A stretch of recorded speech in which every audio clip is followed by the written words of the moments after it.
भगवान श्री कृष्ण ने अपने परिवार के लोगों को उपदेश दिया कि हे महानुभाव, कभी भी धर्म, शास्त्र, संस्कृति, ईश्वर ये परीक्षा के विषय नहीं है। इनका कभी भी परीक्षा नहीं लिया चाहिए। और जब जब भी इनका परीक्षा लिया गया, इससे राष्ट्र का, समाज का, संस्कृति का ह्रास हुआ, नुकसान हुआ।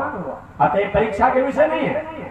वेदांत दर्शन में, उपनिषद में, वेद में आता है अथा तो धर्म जिज्ञासा, अथा तो ब्रह्म जिज्ञासा। ब्रह्म है, धर्म है, ये जिज्ञासा के विषय होते हैं, जानने के विषय होते हैं, ये परीक्षा के विषय नहीं होते। यदि किंचित कहीं कोई परीक्षा लेता है तो कहीं न कहीं अपने को भटका और कहीं न कहीं भूल रहा है।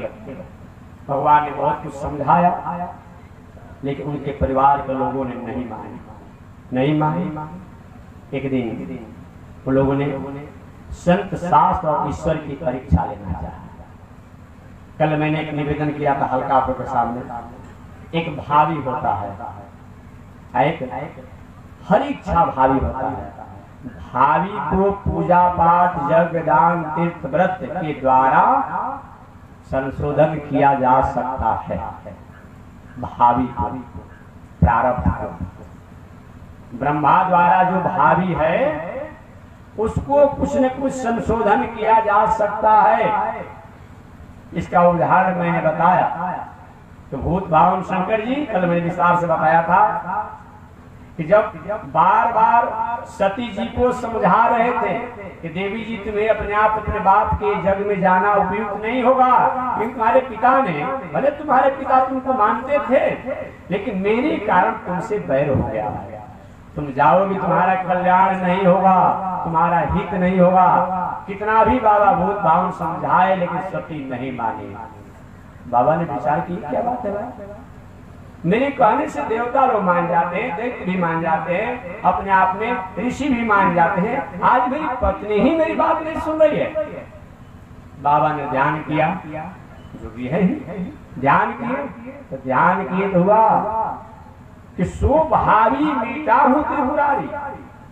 अगर भावी होता तब तो हम मिटा सकते थे। त्रिपुर नाम के राक्षस अपने आप बताया गया है, अपने आप बताया कि उस राक्षस के वध करने के कारण अपने आप में उनका नाम एक त्रिपुरारी भी अपने आप बताया गया है। कहेंगे मैं भावी को मिटा सकता था अगर ब्रह्मा द्वारा होता तो, सती को मैं रोक सकता था, सती मेरी बातों को मान सकती थी, सो भावी मिटा हूं त्रिपुरारी। लेकिन ये भावी नहीं है, ये ब्रह्मा के लेखन नहीं है। हरि इच्छा भावी वाला, ये क्या है, ये हरि की इच्छा से भावी है। अतः इसको मेरे मिटाने पर मिटने वाला नहीं है। और बाबा ने छोड़ दिया सती जी को। सती जी की क्या स्थिति हुई आप जानते हैं। ये बताया गया भगवान श्री कृष्ण ने अपने द्वारिका वासियों को समझाया, बुझाया, लेकिन कोई भी द्वारिका वासी सुनने पर, मानने पर, यकीन करने पर तैयार नहीं आ रहे। अंत में भगवान ने माना कि अब इन लोगों का ह्रास और विनाश ही इनके जीवन का एकमात्र आधार है। अब दूसरा कोई उपाय नहीं। एक दिन भगवान श्री कृष्ण ने अपने बड़े भैया बलराम से कहा, भैया अब हम लोग को द्वारिका में रहने के कोई औचित्य नहीं, आप ही अपने शिष्य हैं, अपने समुद्र में जाकर प्रवेश कीजिए, और मैं भी आज के 7वें दिन अपने लीला शरीर को छोड़ करके और मैं चला जाऊंगा। और कोई उपाय नहीं, यही काम कीजिए अपने आप में। वही अपने आप में भगवान श्री कृष्ण द्वारिकापुरी में रह रहे हैं। इधर एक दिन उन द्वारिकापुरी के बालकों द्वारा अपराध हुआ। शास्त्र में 5 प्रकार का अपराध होता है। एक कृत्यकरण अपराध, एक अकृत्यकरण अपराध, एक भगवतापचार, एक भागवतापचार, एक असह्यापचार। 5 प्रकार के पाप, दुनिया में जितने पाप हैं उन सभी पापों को 5 भागों में बांटा गया है। क्या क्या? एक होता है अकृत्यकरण अपराध। अकृत माने अमाने नहीं, जो नहीं करने जो हो उसको करना। जैसे शास्त्र कहता है कि न सुराम पीने, शराब नहीं पीना चाहिए। आप कहते हैं कि महात्मा जी अंगूर अपने आप सेब का अंजीर का फल खाते हैं, हम कहीं उसी का रस पी ले तो कोई नुकसान हो गया? तो कहता है अपने आप, हम थोड़े दूसरा कुछ करते हैं। ये अपने आप अंगूर अंजीर सेब अपने आप फल खाएंगे, बादाम खाएंगे, हम उसका रस पी ले तो खराब हो गया। शास्त्र ने आदेश दिया है कि जिन चाहे अन्न हो, फल हो, रस हो, जो हो, जिसको पान करने के बाद हमारा दिल दिमाग मन बुद्धि में किसी प्रकार का विकार आ जाए, हमारा मन बुद्धि दिल दिमाग अपने स्वरूप में नहीं रह पावे, ऐसी चीज चाहे कितना भी अपने आप में बादाम या फल से ही क्यों न बना हो, वो सेवन नहीं करना चाहिए। ये बात एक उतर कर अपने आप में ये क्या है? अकृतकरण अपराध। नहीं करने जो चीज वो करना। जीवो जीवस्य भोजनम कहता है महाराज जी, एक जीव दूसरे जीव का भोजन है अपने आप में। तुम कहीं मांस खा रहे तो क्या दिक्कत है? कहीं विज्ञान पढ़ा होगा, उसमें लिखा है अपने आप में एक दूसरे को पकड़ता है, दूसरे को खाता है, दूसरे को खाता है, वही अपने आप जीवो जीवस्य भोजन।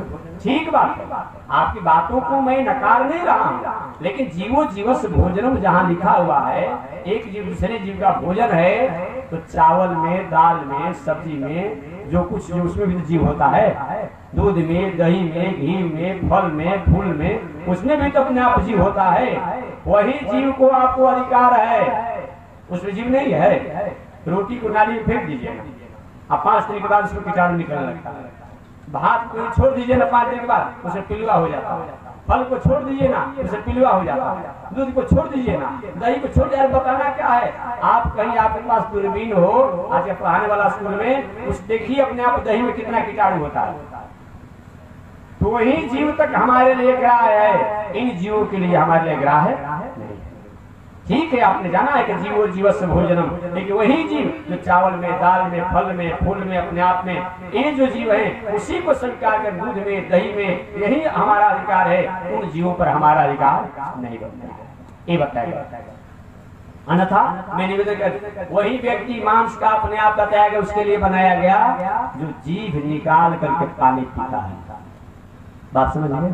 कभी आपको देखेंगे कुत्ता हुआ, सियार हुआ, बिलार हुआ, उड़ार हुआ, बाघ हुआ, सिंह हुआ, फोटो देखेंगे अपने आप में, ऐसे कहीं देखेंगे वो कितना भी प्यासा रहता है, लेकिन जीभ से ही पानी पीता है। देखेंगे अपने आप में, मुंह लगाकर पानी नहीं पीना चाहिए अपने आप में। इनके लिए अपने आप बताया गया है, आपके लिए नहीं बताया गया है, ये जानिएगा। जो कहता है उनसे बताया गया है, वो व्यक्ति अपने आप में है। जीवो जीवस्य भोजन जो आप कर रहे हैं, हमारे लिए जो अन्न में, फल में, फूल में जो जीव है उसी को स्वीकार करने को बताया गया है। ऐसे इन शास्त्रों को तर्क दे करके जो अपने आप गलत मार्गों में लगे हुए हैं, वो अकृतकरण अपराध। अकृतकरण अपराध एक होता है अपने आप में भगवत अपचार, भगवतापचार। भगवत अपचार क्या होता है? भगवान के साथ अपराध करना। वेद शास्त्र के वचनों पर यकीन नहीं करना, विश्वास नहीं करना।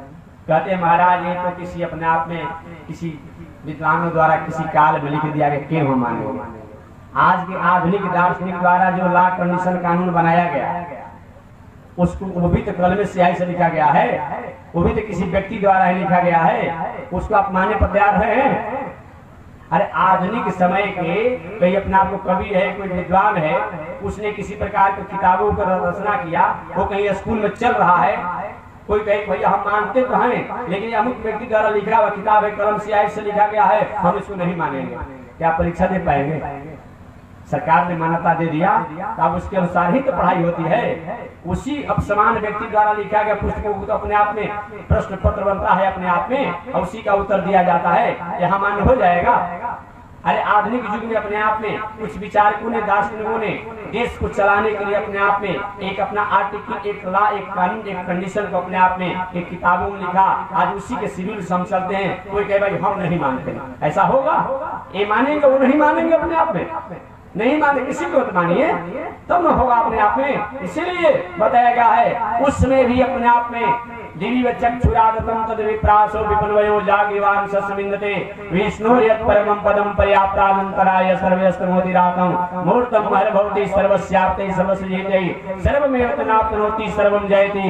ऐसे बड़े बड़े संत अमलात्मा विमलात्मा लोग रात दिन ध्यान चिंतन निध्यासन करके जो अपने आप में समाज के लोगों को जीने का जो फॉर्मूला बताया, जो आर्टिकल बताया, अपने आप में जो कंडीशन बताया, उसके अनुसार जीना वही धर्मशास्त्र है, वही धर्मशास्त्र है। अपने आप में ऐसे विचार करते हुए अपने आप में उन शास्त्रों को अपने आप ही आपको मानना पड़ेगा।